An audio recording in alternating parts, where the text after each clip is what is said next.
Hey, g'day everyone. Welcome back to the TryPod Live with Winny and Clarkey after probably the strangest, possibly worst thumbnail you've ever had on the show.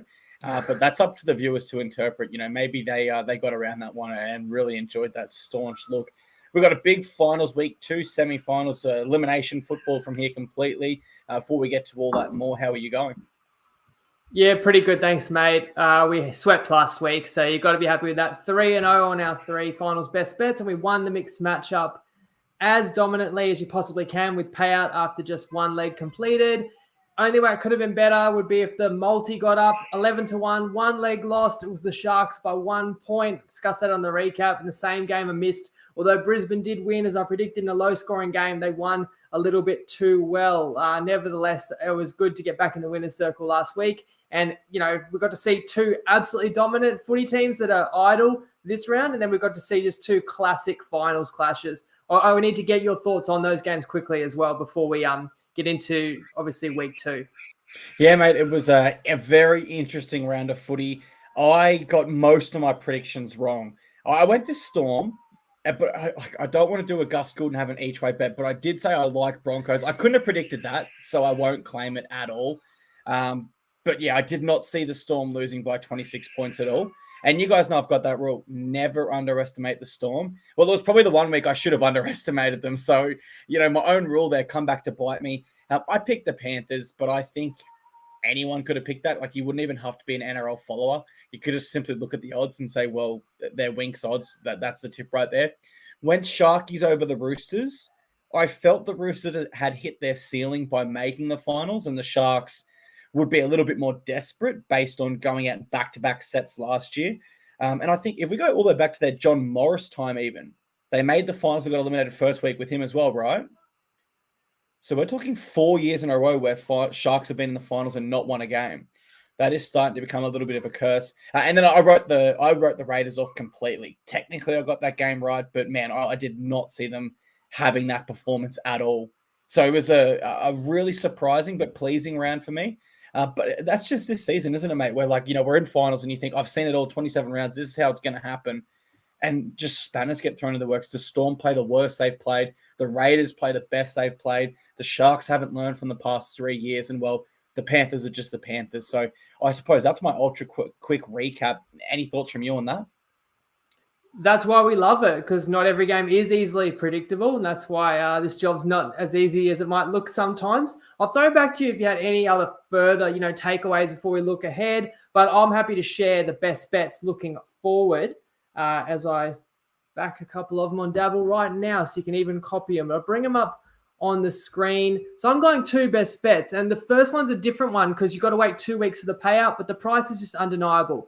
NRL futures, stage of elimination, Storm, prelim finals at $1.80 on Dabble. You can copy that off Jacob Wynn right now. They were humbled by Brisbane last week. That's a good thing, I think. They're at home, suffered some injuries, but just not as impactful as the Roosters. I'll get to that. I think more depth to replace that. And the Roosters could run out of steam, which you and I both thought could be the case last week, although they were super brave. They've been playing finals, elimination finals, since round 23, really. And then for this bet to win, the Panthers would need to beat Melbourne a week from now. I won't go too far in detail of that one. There's a few variables we don't know. Does Luai play? Who gets through this week for Melbourne? But importantly, I just say this. I can't see the Panthers being a price north of $1.33 head-to-head next week. So when you combine it with the Storm's head-to-head price this week, it makes a ton of sense. And shout out to Kyle Gordon, who's in the chat. He sent this to me for consideration. I hadn't done my deep dive when he sent it to me, but now I have. I'm convinced that the Storm wins 75% or more of the time this week, lose 75% or more next week, and that makes this bet right around a 60% win likelihood. And then I'm going to Warriors Knights, and I'm playing the first half under 20.5 points. Best price $1.87 on Ladbrokes and Neds, also $1.82 on Dabble. And I love the unders in this game, even though both these sides conceded 5 tries last week. I just think that actually builds into the fact they will be so focused on their start, and that means high completion rate. Don't make silly errors out of yardage. Make sure your kick chase is on point. Don't give the opponent any easy meters, and dial in on defense. You've also got question marks over key attacking focal points. Well, both halfbacks for the Warriors, obviously Johnson is he playing and is he 100%? And the Knights are without their first choice halfback. Fitzgibbon out as well, and Ponga still playing a bit busted. So I did like the unders in general for this game, but I felt first half is increased because you know it's going to be an arm wrestle. Whereas if you play the full game, you always get that chance it can blow out late if after, say, 65 tough minutes, if one side cracks or someone's forced to take risks. So that's why I've gone that direction. So kind of a play to get around each of the two finals games. I really like the Storm one. I am going to go them this weekend. I'll get into exactly why soon. But when we saw them versus Penrith at Bluebet in August, so only a month ago, and Panthers really won without too much struggle, you'd have to think in finals it's going to be a similar story. And as for the points there this year, the Knights are averaging 26 points per game, and the Warriors are averaging 23. Keep in mind that when we look at those averages, we're also considering they're versing some poor sides to get those averages up. Whereas against two elite sides in themselves, which they have proven over the last few weeks, I could see this one being a tight contest. But yeah, let's get into our specific game previews because there's only two games, but there's still a lot to talk about. It's such I can speak to the unders even further. Look, I don't know if you had any other takeaways you weren't here on the recap. I've got a mini rant, so you're going to have to indulge me. I figure we had that little bit more time. Since Sunday night, Whiten has gotten 4 weeks for the bite on Gamble. I said in the recap, like, why wasn't he sent off? It seemed pretty clear to me. The precedent was set in, it's been set in NRL before, most recently for your Titans. Proctor sent off. That cooked him in that game. It's happened in the NRLW this season. It was a straight send-off. I get it. It was Klein. The referee doesn't want to decide the outcome of a match based on something that, maybe needs some deliberation or judgment. So he left it in the hands of the judiciary and then didn't even give a penalty. But I just think, how many sin bins have we seen this season? How many send-offs have we seen this season? We've seen a few, and they're quick to punish some of these certain acts really harshly. And what about the impact that has on the contest? And if that happens in a finals game, the fate of a team's season could be decided by a ref with an extreme or harsh, consequence to what they judge as foul play. But I just think, how does Whiten get 4 weeks for something that wasn't even a penalty on field when earlier this year Carrigan got a sin bin for a hip drop and then didn't even get charged at the judiciary? And I believe Val Holmes as well, they overreacted because it looked... Now, I don't want to get it twisted. I believe Val Holmes put on like a massive shot 2 weeks in a row. One was clearly a high shot, but the other one was right across the chest. They gave him 10 because they reacted to it, and then he didn't even get suspended. So I guess what it just comes back to is a little bit of a whinge about consistency. For what it's worth, I would just say I prefer they err on the less extreme in the moment. We can always figure it out afterwards if the player needs, further punishment. I just hate to see the referees overreact and spoil a contest. Absolutely a send-off, in my opinion. The evidence was there via the video and the marks on the arm. And I didn't want to make a comment on my page publicly until the judiciary had played out. Now it has been played out. I can, pretty confidently and fairly say now that he has been found guilty that that's a send-off. You can't have a nibble and go, Jack bite and hungry Jack mode in the middle of a game. It can't happen, right? And so we've had 4 send-offs this year in the NRL. We've had 2 in the NRLW. Now, 2 of those send-offs were from a high tackle and a dangerous throw. They resulted in 5 matches. But you'll remember in round 23, Moeki Fotuaika and Nathan Brown both sent off for high tackles that incurred a 1-match ban. So Whiten got a 4 times or 3 times bigger punishment than that. Look, I'm really glad that Mal Meninga came out today and said, I was never going to consider him for the Kangaroos because he's suspended anyway. I would have really hated if they had have used that loophole and said, we would have picked him for the Kangaroos and got those games wiped off. They will count the NRL All-Stars game, which I also think is unfair because you said you were retired from rep football. But ultimately, Jack has still cost himself the inaugural game there over in Las Vegas with the Bunnies. So he is going to miss out in a big way, which is a pretty big punishment in my opinion. Yeah, absolutely. That adds to it. It's more than just a standard regular season game. That's a special occasion. Yeah, it would have been ridiculous for him to try and say, no, actually, I would like to play for the Kangaroos because he already retired from rep football, as you said. I want to get to some comments. Would you play 19.5 in the Warriors Knights game? Look, 20.5 is that much better, but if I have to play it, I still lean the under at 18.5, 19.5. Definitely see that first half being low scoring, but obviously shop around. I did mention at least 3 bookies where it's 20.5. Ryan says the Storm bets it only $1.67 on New Zealand tab. And just to be clear, that Storm win this week, lose next week. It's essentially a 2-leg multi, absolutely right. And I think both legs would be kind of $1.30 or under, and you wouldn't get $1.80 doing it that way. So that's why I do believe play it now. If you agree with the way I see it, which is obviously Melbourne wins this week, loses next. Keegan, not trying to sound ridiculous, but the total in Knights Warriors could end up under 20.5, let alone first half, if it rains, he says. Take your shot at me. And I don't think that's crazy either. And Colt, Storm rarely put 2 bad performances in a row. Ryan Whiten's dentist could have recognized those bite marks. In fact, I'll put more comments up on the screen. Clark, I'm not sure when you had this in the agenda, but I thought we could throw to Tristan because he might have a word on the round that's been that we've just been talking about, and then he'll lead us into the round upcoming. G'day everyone, it's Tristan Merlehan here from Top Sport, and we're into week 2 of the finals, and we saw the 2 premiership favourites flex their muscles in week 1 with the Panthers and the Broncos both having commanding wins, firming into $2.10 and $2.50 respectively now to win the competition. In the other 2 games, the Roosters just got over the line against the Sharks. That was very much a 50-50 game. There was a late push for the Roosters with us at the jump, and I thought when Teddy went into the sin bin, I thought the Sharks were going to be too good, but the Roosters, they showed enormous guts to be able to get the result there, and what a fantastic game we saw on Sunday between the Raiders and the Knights. All the multis were lobbing into the Knights at the shorts. They got into $1.15 in that match. I thought we were some chance to get an upset there for a long period of time, but as we all know now, the Knights just got over the line and they move into their round 2 fixture against the Warriors, where they're $2.55. The Warriors $1.52. But the big move of the weekend has been for the Storm. Obviously, on the back of the Roosters' injuries, the Storm's gone $1.35 into 126, 8.5 out to 11.5, and the Roosters all the way out to 3.90. Unfortunately, there was some injuries for the Storm as well. So it is quite a strong push for the Melbourne-based side, and we'll see who gets the job done to move into the prelim finals against the Panthers and the Broncos. Good luck if you're having a bet, and of course, gamble responsibly. And just a sound check now so everyone can turn their volume down in case they did turn it up. We'll give you a few seconds there.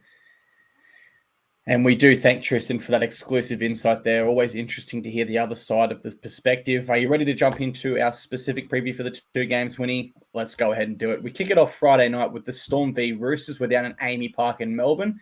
7:50 kickoff, and the line is set at minus 11.5 in the Storm favour, who will be without Xavier Coates and young Tonomapia.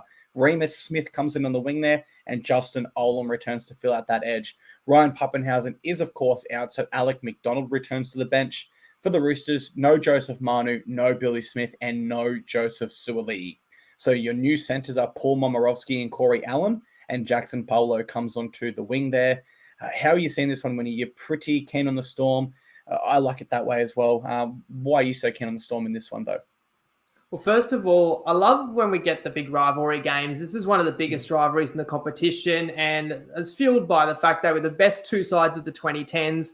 So many barn burners between these sides in the last 15 years that come to mind. Most recent time they met in the finals, off the top of my head, was 2019, where the Roosters got the better of the Storm, and that was en route to back-to-back premierships. But then the Storm won the premiership the next year. And of course, we know the Panthers have taken the baton as the benchmark in the comp. They won the next 2, and it is the Panthers who await the winner in this one. I thought the first aspect that we should discuss would be, the losses. So as horrific as that Pappenhausen loss was to witness, and I did mention the silver lining in the recap that the road to recovery may not be as long as last time. It's heartbreaking for Paps. It's going to hurt the Storm players emotionally, but the thing is, they haven't played a meaningful game this year where they've relied on him. He's played off the bench twice, and he started at fullback when it was the B team game. So they lose a bit of upside. They lose cover for the back line, but not an integral part of the team this year. Tonomapea to Olam, that's a lateral move for mine. And Coates to Smith, of course, it's a loss when you lose an origin winger, but Smith's experienced and has done a job many occasions. When I moved to the Roosters, I had my doubts over Manu last week, and it was one of the factors in playing the Sharks.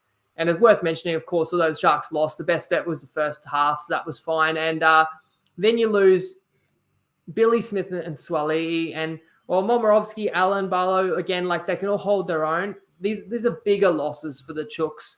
I can see you nodding in agreement there too. So then I kind of moved to the spines, and you've got match-winning moments by all of the spine members for the Roosters last week, really, like Teddy, Keary, Walker had these great moments. And actually, that you look at the Storm key position players, Hughes, Munster, Grant, they wouldn't want to watch back last week. They really struggled. But any playmaker is going to struggle when your team gets dominated and you lose to the tune 26-0.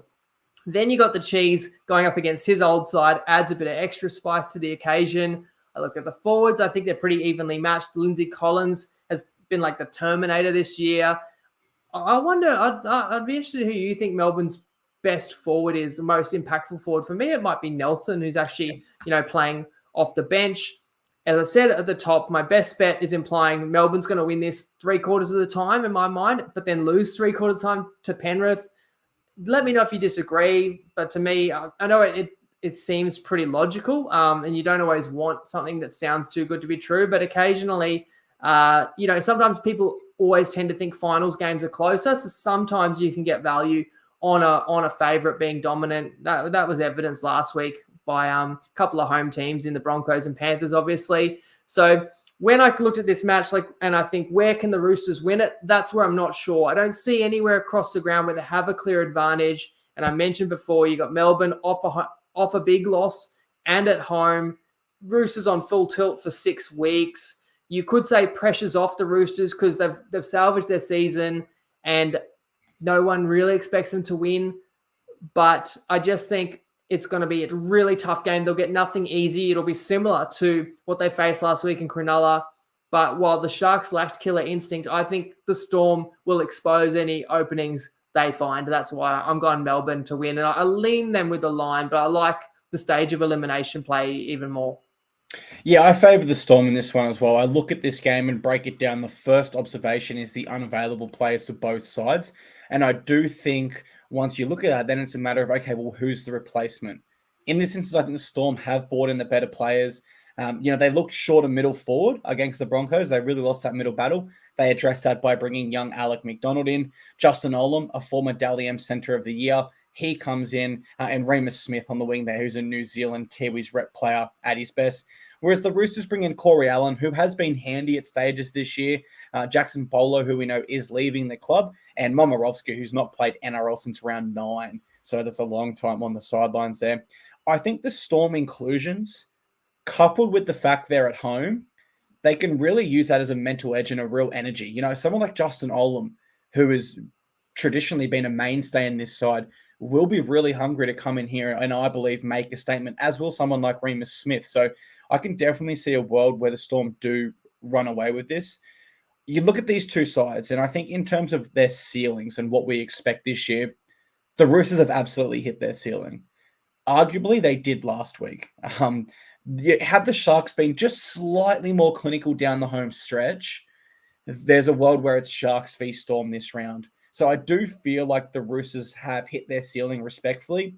Stats tell us that Storm have won 7 of their last 9 finals at home, and they've only lost to the Roosters once in their past 8 games.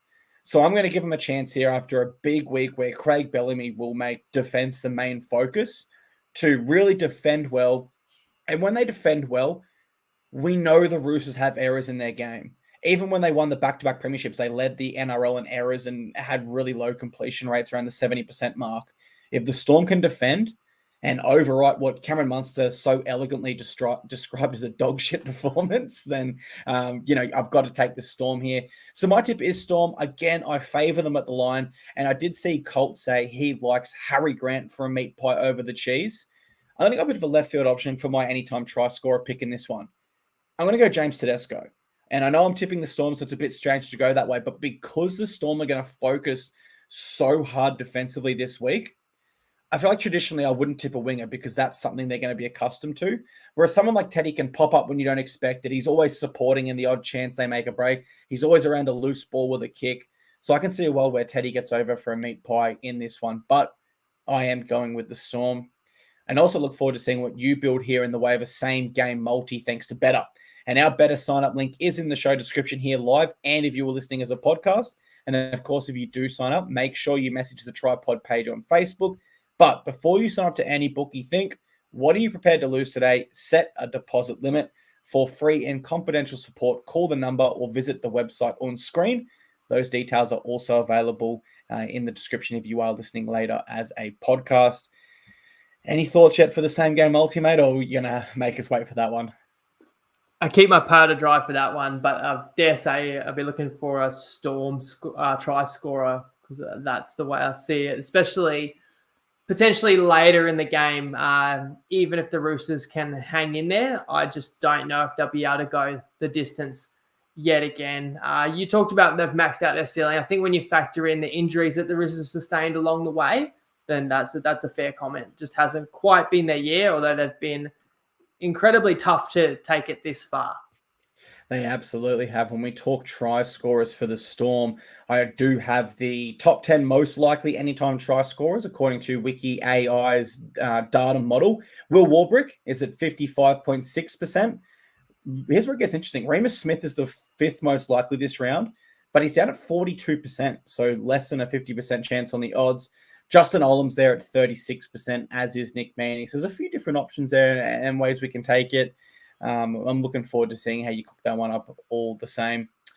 Our Saturday game, we are in Auckland. I saw some question marks around the weather. I had a look at that. It is scheduled to rain on Friday at this stage, but not on game day. It's the Warriors v Knights at Go Media Stadium in Auckland, Saturday, 4:05 p.m. I don't know what the 4 is all about. Just make it 4 on the dot. But the line is set at -5.5 in the Warriors' favour, who welcome back Sean Johnson.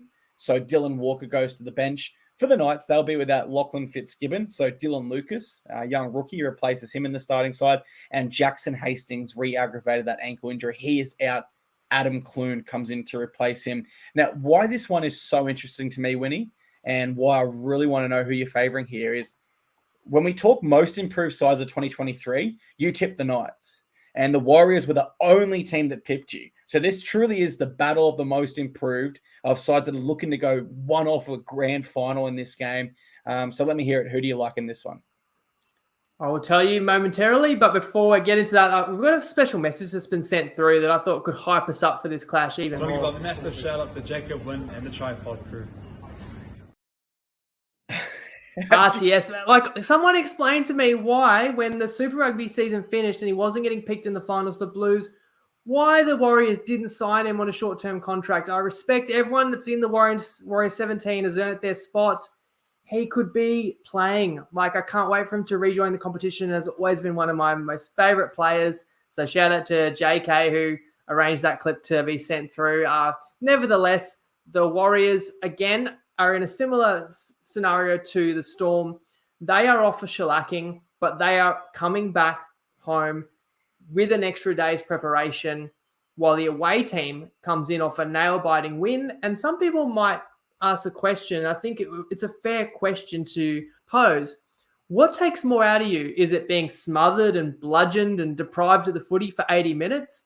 Or is it fighting for every minute and the game being on the line? And in this case, playing 10 extra intense minutes. And I think that's the latter is more taxing. So that would be straight away advantage Warriors based on what happened last week. Then I'm going to look at the injuries again. And for the Knights, obviously Hastings is a net loss, but Clune, very capable replacement half. Fitzgibbon's had a great year, arguably the best of his career. That's an even bigger out. And then to me, Ponga had the look of a player that was just trying to get through the contest last week. But then in the second half, when the Knights were in big trouble, down 10 points, he had to amp it up, which he did. At least the positive for Newcastle fans would be that he could do that. And they're going to need nothing less this weekend. For New Zealand, there's less certainty. The prodigal son, Sean Johnson, this is the biggest Warriors game in over a decade, and he's got to play in it. But will he be right? And even if he does play, how can we be sure he's 100%? If it was a regular season game and we were previewing it, I could say something like, wait for the news. If he's playing, he's going to be right because they wouldn't risk it. But it's a finals game. The fact is they might risk it because Dylan Walker covered last week anyway, and he's on the bench. So I feel like you could get into a scenario where, like, look, it's a calf. It's similar to like Joey Manu. Look, it might go again. It might not. You got to take the chance. In worst case, If he's out, Walker comes into the halves. It is going to mess up your rotation. You are going to be down to 3 on the bench, but the counter is not playing the biggest game in over a decade, we're missing your most influential player. So if you want to play New Zealand, and I'm very curious in your thoughts, Clarkey, but also those in the comments, who they like at the line with this, and we're just under a converted try. And if you're liking New Zealand, obviously not only do you want, but you really hope that you're getting the Shaun Johnson of 2023 leading the way. I'm in the camp that hopes he plays at that level that he has this season because he deserves to, and the Warriors fans deserve it. And I also don't know if New Zealand wins this game without production from SJ. I lean to New Zealand in this match, although if I'm just looking the sides up and down, like I don't know if New Zealand's the better team. I think on a neutral, the Knights arguably are better, but when I factor in the injuries, and for what it's worth, the Knights were the most improved team this year. I said it a week ago. They improved by nearly 20 points a game. They went from negative 270 to like plus 170. It's just they didn't win more games than New Zealand. And New Zealand won, tight ones. Unfortunately, that's how it goes. But you're absolutely right. Nobody had these two teams still lasting in the final 6 when we previewed the competition back in February. So they've both been outstanding. I think New Zealand had won 7 in a row before opting to rest against the Dolphins. And of course, the Knights come in on a 10-match winning streak. So I kind of definitely felt this is an unders game. It's afternoon time in Australia, but it's 6 p.m. local. So it's essentially a night game. And because just getting back to the matchup, then if I think the teams are pretty even or maybe the Knights are better, I give the edge to New Zealand because they did rest in round 26, more players than the Knights. And the biggest factor of all is the Mount Smart crowd and the emotion that's going to, I think, help lift the Warriors above the Knights ultimately. And so I think you can count on the Warriors' defense in this game, no matter how it goes. And I think if the Knights, if they do find points, they're going to have to be pretty special. And I know that Pong has been electric and they've got some superstar outside backs that can combine, but I just think, they're going to be made to earn any points or tries that they can come up with. So if I know I can trust the Warriors defense, I've strongly considered a Knights team total under, but I do believe the Knights can defend too, and there's question marks over the Warriors attack, and it gets back to Johnson. So as I said at the top, I think this could be an absolute arm wrestle. Keegan in the comments said the whole game could go under 20.5. I wouldn't be shocked if it's very similar to Sharks Roosters, which only had 25 points and only 6 in the first half. I'm here for it, that type of encounter. So again, I think New Zealand's going to advance, and the margin may be decided by how much magic Johnson can inject into this game in key moments. I've got people asking for try scorer tips. I've got one courtesy of Nicole, and he tips the game as well. I've got a mixed matchup that ties in also, but I want to hear how you see this one because it's clearly, and the odds makers agree, it's clearly the closer matchup of the weekend, and good case can be made for either side. Absolutely. And not only a good case for either side, there's also a question mark over both sides. For the Knights, I feel like that question mark comes because whilst they were on a 9-game win streak, they did scrape past the Raiders side that seriously limped into the finals and on form didn't have a right to compete with them. And then for the Warriors, as you said, is Shaun Johnson 100%.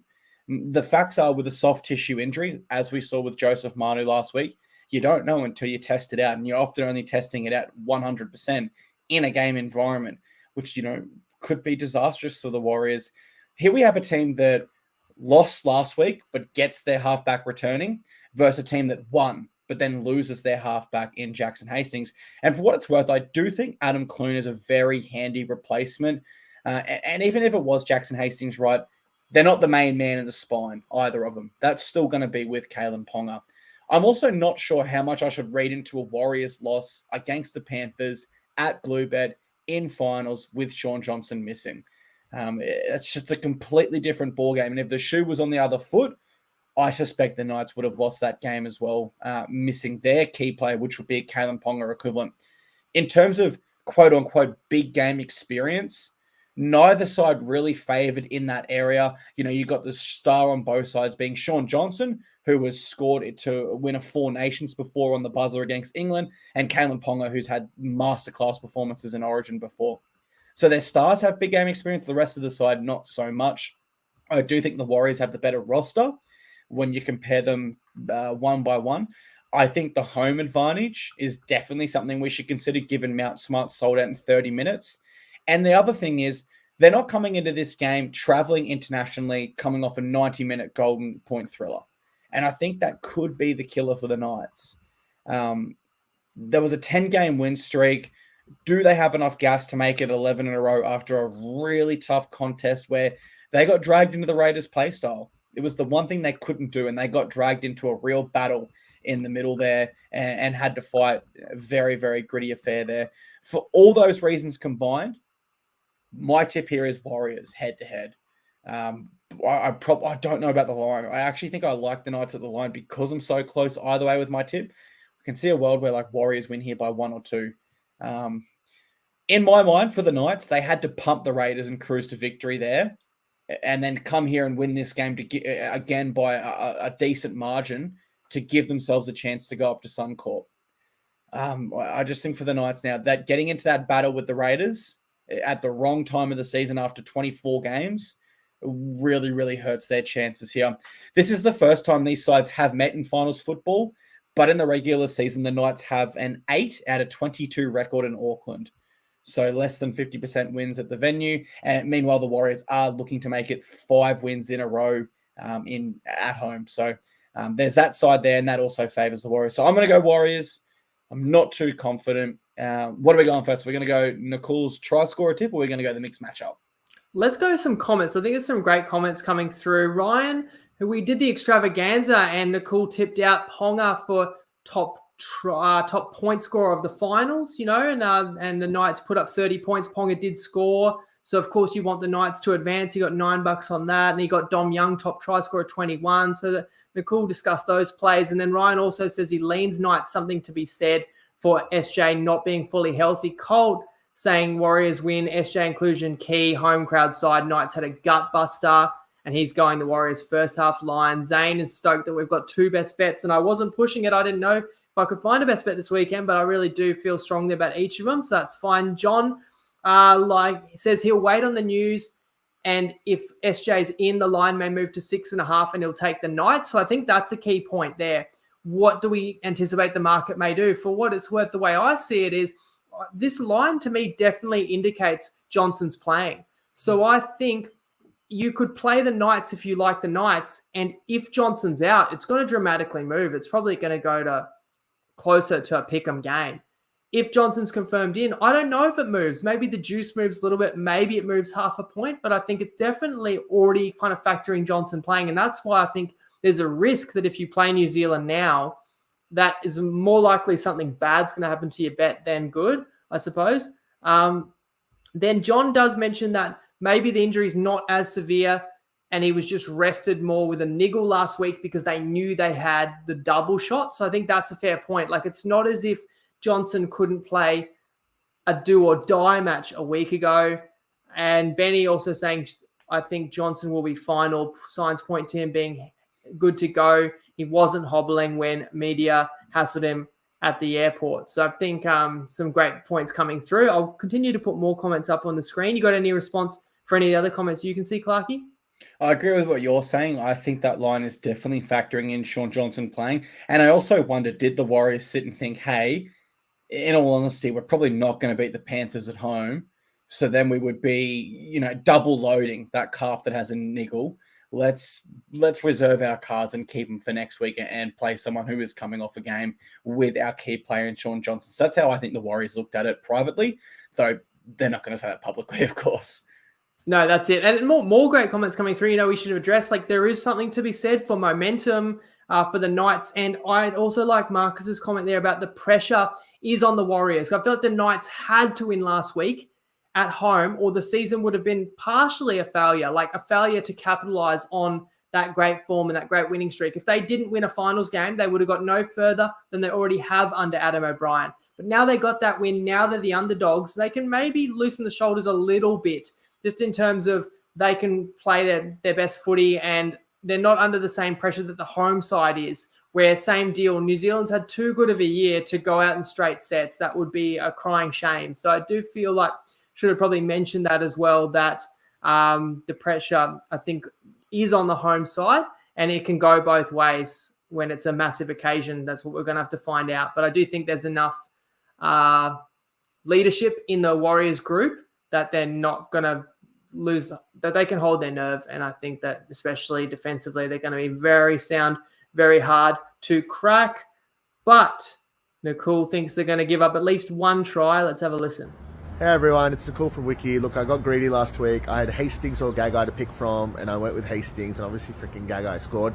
But I'm going to go back to the well. I think the Knights, they were struggling in first half, but they obviously pulled up trumps and they got through to round 2. I reckon they might win against the Warriors, and I love the value on Tyson Frizzell to score anytime. He's $7.75 on Neds. He's my pick of the week for try scorer value. You can Google Wiki Linktree, guys. All our data tools, content, Discord, it's all free to check out. Good luck. Enjoy the weekend. Gamble responsibly. Nice little tip there. What about the scenery? Sky, you know where he is? Is it New Zealand? Yes, he's in New Zealand. He's in Queenstown. So he's brave. He's tipping the Knights there. They said he will be home by kickoff, but he's having a little romantic getaway. Let me cap the show with this, mate. Mixed matchup. After last week, a 335 winner without a bead of sweat being dropped. I think it won 22-0 in the end. Knights second half to outscore the Storm full game. And we know the Storm put up a goose egg and it was paid out after one leg. So it gets harder to create this. I got less matches to mix up, right? But I did have a best bet in each of them. So I had to have found something I like. I'm going the Melbourne Storm to have more points from the 20th to 80th minute. Okay, so it's like 3/4 of the Storm's points. But I think if if the Roosters hang in there, more likely they would do so in the early exchanges. So I feel like the Storm could score more than 3/4 of their points from the 20-minute mark onwards. In any case, Melbourne points 20 to 80 to outscore the Knights Warriors first half at $2.15 on Toppy. And again, our promo code TP Live if you want a Toppy account. So I've got 60 minutes versus 40 minutes. But of course, I've only got one team versus two. However, we'd all agree, or I haven't seen anyone boldly tipping the Roosters outright. So I think we agree the Storm most likely to do the bulk of the scoring in the Roosters game, and I see a scenario where they could really open them up late, where that you often see a side like the Roosters that's just been kind of maxing out for multiple weeks now, that if the game gets beyond them, then a game that could have been anticipated to be close on paper could actually end up with a wider margin. And then all the reasons I've discussed why I like Warriors Knights under first half. And the key number for both games is right around 20 points. So I think the Storm can get 20 in that final hour of the game. And I think the Warriors Knights would be under that. What do you make of this one, Clarkey? Mate, I like it. And I actually read it wrong at first. I thought it was Storm for the 60-minute period there to outscore both Warriors and Knights outright. And I thought, it's a little bit bold. Now I can see that's just first half. I think $2.15 is pretty generous. I thought this would have been one that Tristan priced right around the $2 mark, if I'm absolutely honest. With how I'm seeing both games at the moment, which based on last week's finals form probably isn't too accurate, but fingers crossed, better week for the tips this week. But yeah, I like that one a lot, to put it simply. Anything further from yourself before we close this bad boy down? We have discussed privately that we might do the recap Sunday morning. So sort of unconventional time, but I feel like is Saturday night an option after full time? Because I just realized it is early. Maybe we do just do it straight after full time. Does that suit you? Yeah, that works. Always for me. good to organise on the pod. Okay, yeah, I forgot, because usually Saturday night footy might not kick off till 8, and then full time's after 10, and people don't really want the recap then. But let's just jump on straight after. It'll be around 8 o'clock or whatever. We'll jump on. We can do a mini recap, 2 games that we've watched, instant reaction to it. So that's the only difference coming up. Other than that, guys, just enjoy a couple more games of elimination footy. You got to love this time of year. Best of luck on your punts, whether you're following mine or not. Let me know in the comments, or good luck on your own if you're backing something else. And as always, Lego.